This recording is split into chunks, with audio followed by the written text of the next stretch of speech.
Before the smoke, before the silence, there was life. Centralia, Pennsylvania wasn't just a name on a map, it was a tapestry woven from the threads of community, hard work, and American ambition. It was a town built on and fueled by the rich veins of anthracite coal that lay beneath its foundations. For over a century, this coal was the town's lifeblood. It warmed homes, powered industries, and provided a rugged, honest living for generations of families. The days were marked by the distant rumble of the mines and the shrill whistle signaling the end of a shift. The nights were filled with the sounds of neighbors chatting on front porches, children playing under streetlights, and the collective hum of a town at peace. It was a place of parades on Main Street, of packed pews on Sunday mornings, of fierce loyalty to the local high school sports teams. It was a place where roots ran as deep as the coal seams themselves. But the very resource that gave Centralia its life would, in a cruel twist of fate, become the agent of its slow, agonizing death. The prosperity it provided masked a danger lurking just below the surface, a fire waiting for a single, fateful spark. The end began in May of 1962. The story, now clouded by time and conflicting accounts, is deceptively simple. In an attempt to clean up a landfill ahead of Memorial Day, a fire was intentionally set. This was common practice, but this landfill was located in an abandoned strip mine pit, and that pit, unbeknownst to the volunteer firefighters, had breached an exposed vein of anthracite coal. The surface fire was extinguished, but the embers had found a new home. They burrowed deep into the earth, igniting the labyrinthine network of mine tunnels that crisscrossed beneath the town. It was an invisible catastrophe. For years, life continued, seemingly undisturbed. Residents complained of a foul, sulfurous smell, but it was often dismissed as a byproduct of the mines. No one could comprehend the scale of the inferno slowly gathering strength beneath their feet. It was a subterranean monster, consuming the town's very foundations, 1 ton of coal at a time. The fire, experts now estimate, has enough fuel to burn for another 250 years. It is a permanent, unstoppable disaster, a geological event on a human timescale. Today, the evidence of this lost community is subtle, almost spectral. You see it in the grid of streets, perfectly laid out, yet leading nowhere, reclaimed by weeds and wildflowers. And here and there a lonely fire hydrant stands guard over an empty lot, a silent sentinel to a lost neighborhood. These hydrants are perhaps the most poignant relics. They stand as monuments to a civic order that has vanished, engineered to fight a surface fire while a far greater one raged, untouchable below. Each one marks a spot where a home once stood, where a family once lived. They are iron ghosts, their bright colors faded by decades of sun and neglect, their purpose rendered obsolete. They are a promise of protection that could never be fulfilled, a symbol of a battle that was lost before it was ever truly understood. Walking these empty streets, you can almost feel the phantom weight of the houses, hear the echoes of the lives that were lived in the spaces now occupied only by tall grass and memories. For decades, the most famous landmark of Centralia's decay was not a building, but a road. The Graffiti Highway, a 1.2-kilometer stretch of the old Route 61, became an accidental icon.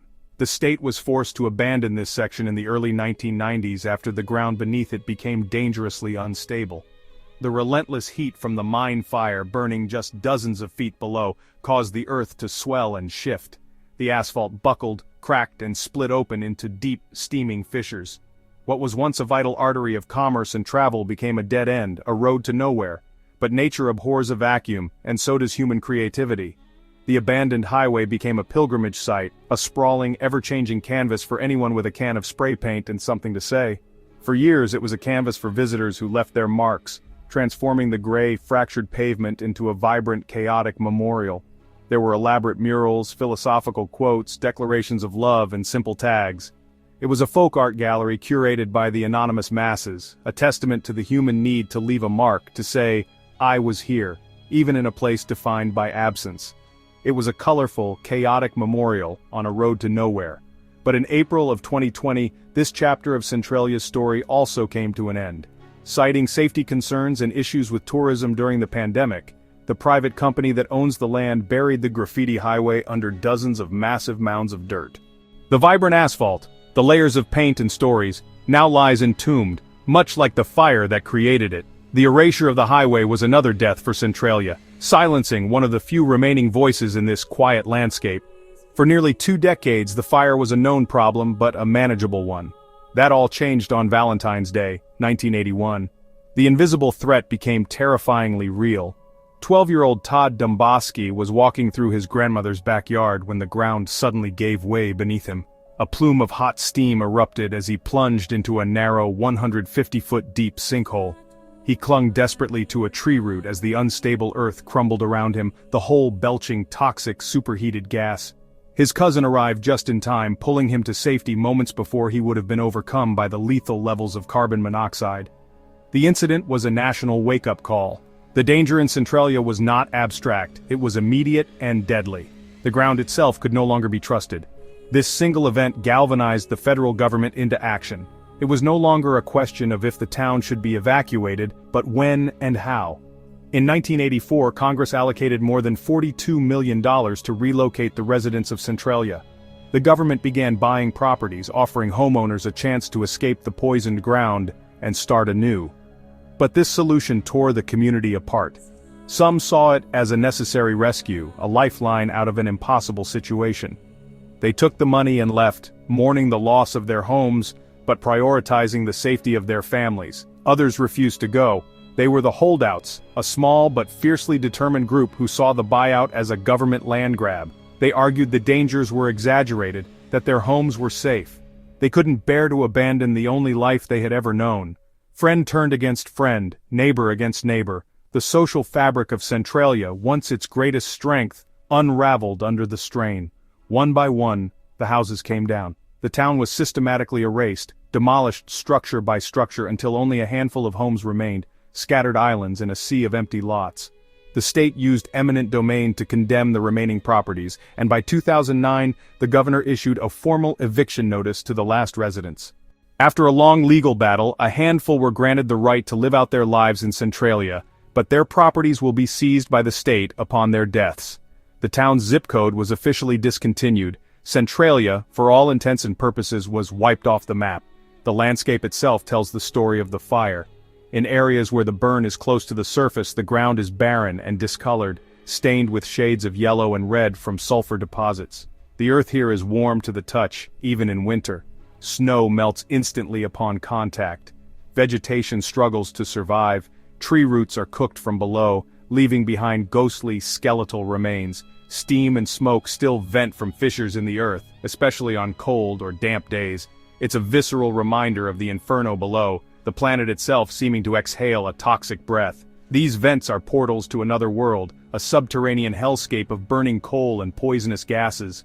Walking here feels like treading on the surface of a sleeping dragon, its fiery breath escaping through cracks in its hide. It is a profoundly unnatural environment, a place where the normal rules of geology and biology have been suspended by a man-made catastrophe that has taken on a life of its own. In its death, Centralia has become a legend, a destination for disaster tourists, urban explorers, and paranormal enthusiasts.